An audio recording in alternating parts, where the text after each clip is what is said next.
Julian Assange is about to spend his third night holed up in the Ecuadorian Embassy in London as he awaits a decision on his bid for political asylum. The 40-year-old Australian walked into the embassy on Tuesday in a dramatic bid to avoid extradition to Sweden for questioning over sexual assault allegations. Even if he's granted asylum in Ecuador, British police say they will arrest him as soon as he steps foot outside the embassy, accusing him of being in breach of his bail conditions. Julian Assange joins us now live from the Ecuadorian Embassy in London. Julian, welcome back to RM Breakfast. G'day, Fran. Good to be with you. Julian Assange, why did you walk into the Ecuadorian Embassy? Well, I just noticed in your promo, Fran, you said dramatic bid to do something about Swedish to avoid extradition to Sweden for questioning? Yeah, and that's, I don't know where you get that from. We've never said that that's the case, and it's simply not the case. This issue is about a very serious matter in the United States, and an announcement was made by the Swedes, the Swedish government, that I would be detained without charge in Sweden immediately on extradition. Mm-hmm. They tried to cancel the 14 days that I had here to apply to appeal the matter at the European Court of Human Rights. So my opportunity to exercise my asylum rights in the United States was at an end. And this is not a matter of onwards extradition from Sweden to the United States. The situation for me here in the UK has been extremely precarious. And the refusal by the Swedish prosecutor has led to a technical refusal by the Swedish prosecutor to come to the UK for the past 18 months, despite that being absolutely normal procedure, and the refusal of her to explain it in any manner whatsoever to the British courts has kept me trapped in the United Kingdom while the United States has prepared its case against me. We now have intelligence on public record that the FBI file in its case preparation now runs to 48,135 pages. Okay, let's break this down a bit, just in the name of complete accuracy, Julian. Yes, I did say that you had sought political asylum in Ecuador to avoid extradition. What you're saying is you did it because the Swedish government had made an attempt to truncate your curtailed freedom, as it already is there in the UK, but you are not prepared to go to Sweden under the terms that you believe you would be held in there. Is that what you're saying?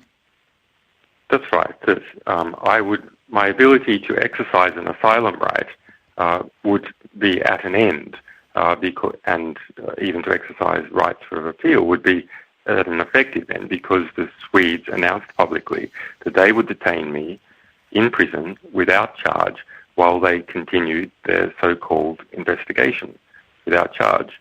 So we had heard that the Ecuadorians were sympathetic in relation to my struggles and the struggles of the organisation with the United States, and the ability to exercise that option was at an effective end. And we had the surprise news that the Crown Prosecution Service here suddenly objected to the 14 days that we were meant to have to file an EU appeal, and were asking for 0. Okay, I'll come back to those bigger issues, but in the short term, people, I think, are very interested in what indications you're getting from the Ecuadorians there in terms of the success of this application for political asylum. Well, the Ecuadorian people have been quite supportive. I saw that the Ecuadorian ambassador in Australia was making supportive comments. Where Ecuador back in 2010 suggested that perhaps I should come to Ecuador and be given residency. So they are sympathetic over a long period of time.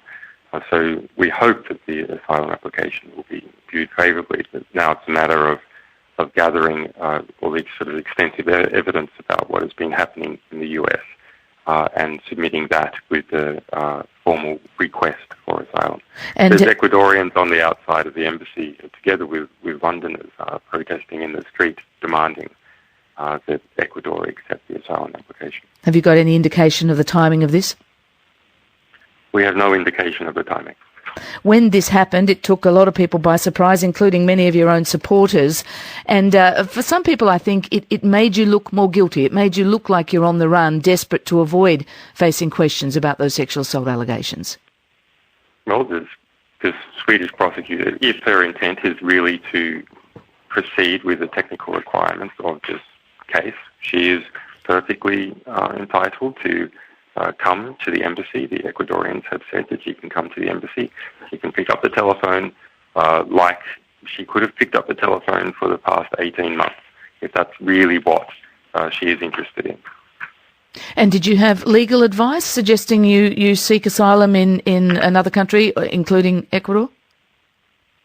I spoke to several lawyers about the situation in relation to authorities and other supporters because of the sort of the legal requirements they're under within the United Kingdom for their own protection. I was not able to speak to them beforehand.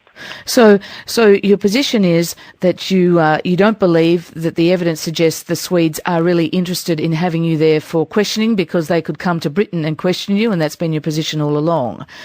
So you're more concerned, as you say, what's happening in the US.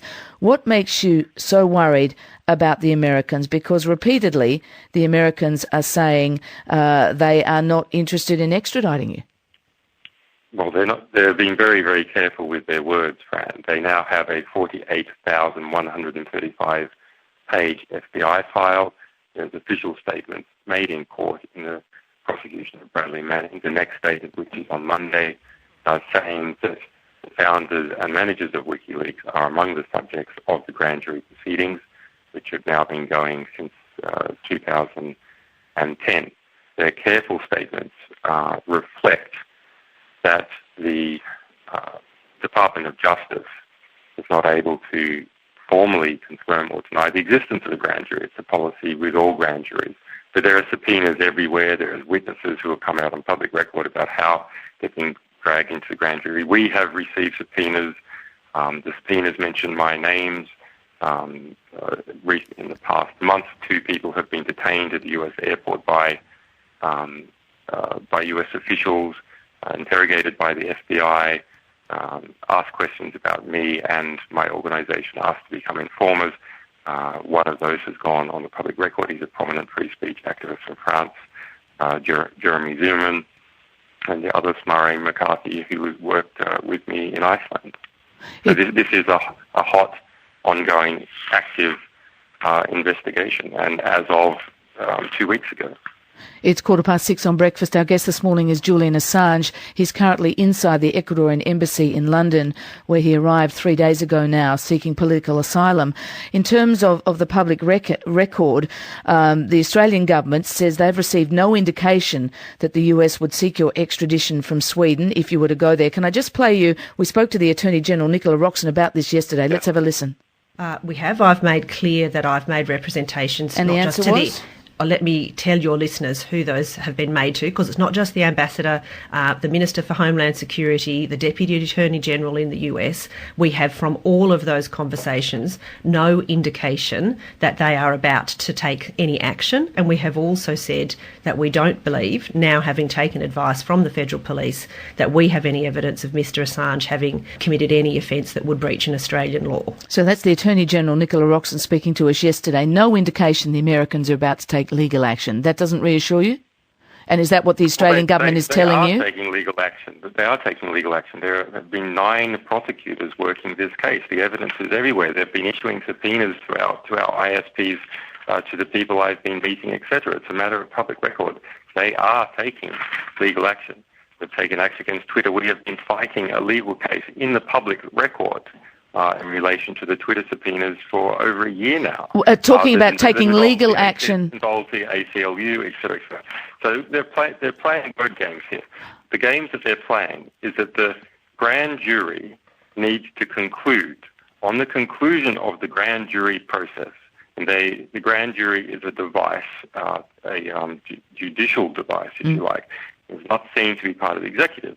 And so they can say that they are not about to extradite because the grand jury has not yet concluded. On the conclusion of the grand jury, the Department of Justice will take the indictment to the grand jury and pursue the matter. But they're certainly expending a vast amount of resources. I mean, just today it was discovered that a contract put out by the Department of Justice for $1 to $2 million to maintain the WikiLeaks computer system that the Department of Justice is running. $1 to $2 million contracted to Mantech as a matter of public record, just discovered today. So you're clearly agitated, understandably, if you believe that the US is preparing this extradition treaty for you. Therefore, your future is very much up in the air. You're waiting to hear whether the Ecuadorian government will give you protection. Do you feel cornered because the British police are saying that if you set foot outside that embassy, you will be arrested?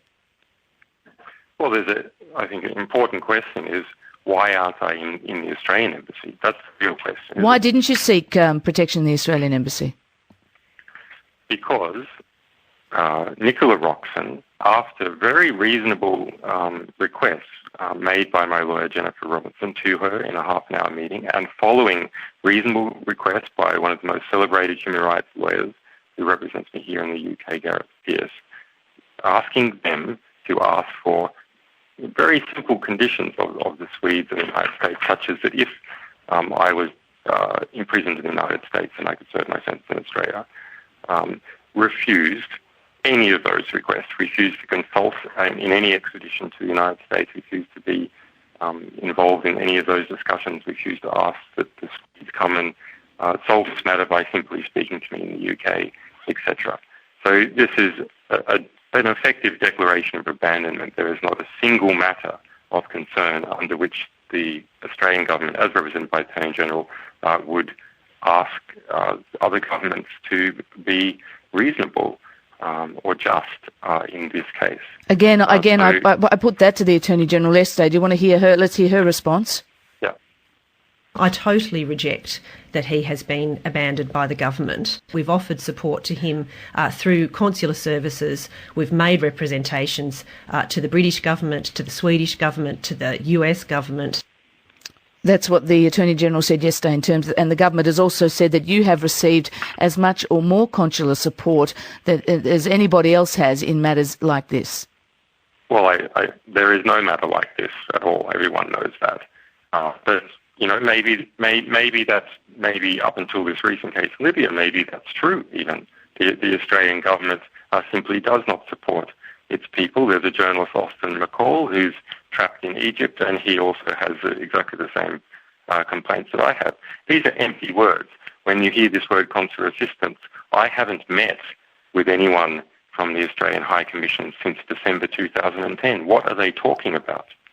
So you've had no consular contact with the Australian High Commission since 2010? They send SMS messages. Does Mr. Assange have any concerns? But we know what this is for. This is so they can just tick off a box. And yes, we formally put our concerns to the Attorney General, and the response was dismissal in every single area. And have you formally put to the Australian government, asked them to seek reassurances from the US about any plans to extradite you, and what those answers are? Yes, we have formally put requests to Nicola Roxon and DFAT to ask of the United States. I can't remember the exact request, but for instance, the prisoner transfer arrangements and so on. And she rejected this in every single area. In relation to this sort of clever rhetoric that's being used at the moment, when they say that we have not received evidence from the United States that they plan to extradite.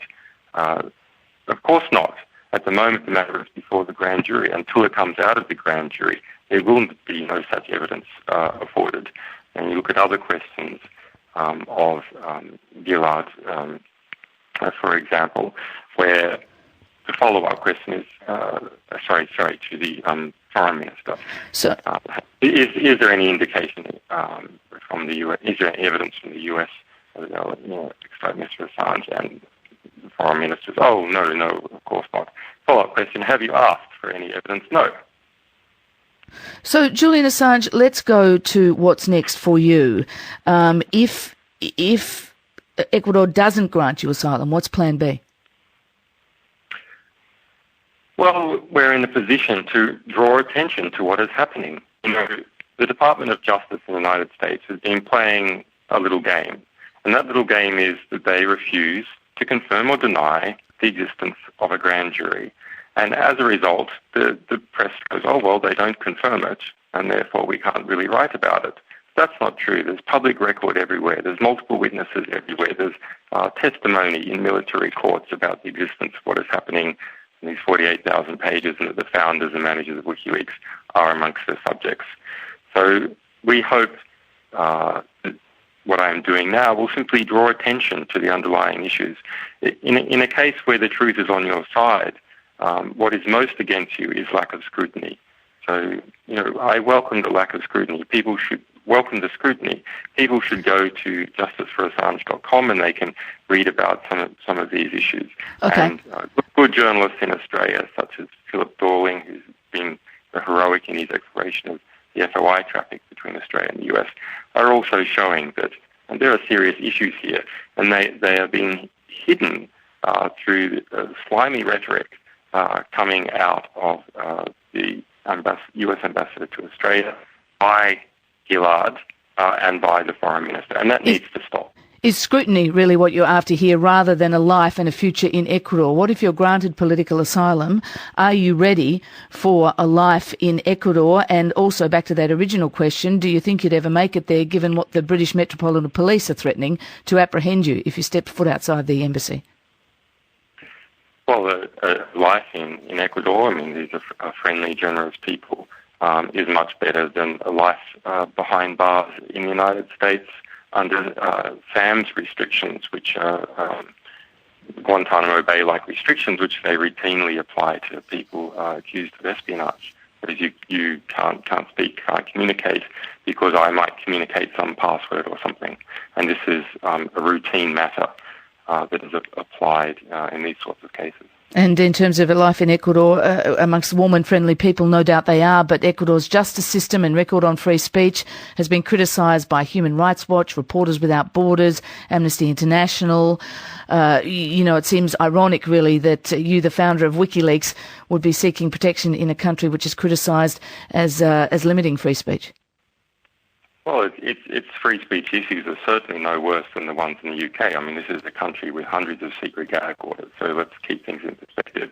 But, I would enjoy campaigning for the rights of journalists in Ecuador. We're talking about... Do you think you'd have the freedom to do that? The Human Rights Watch says journalists get locked up for doing that.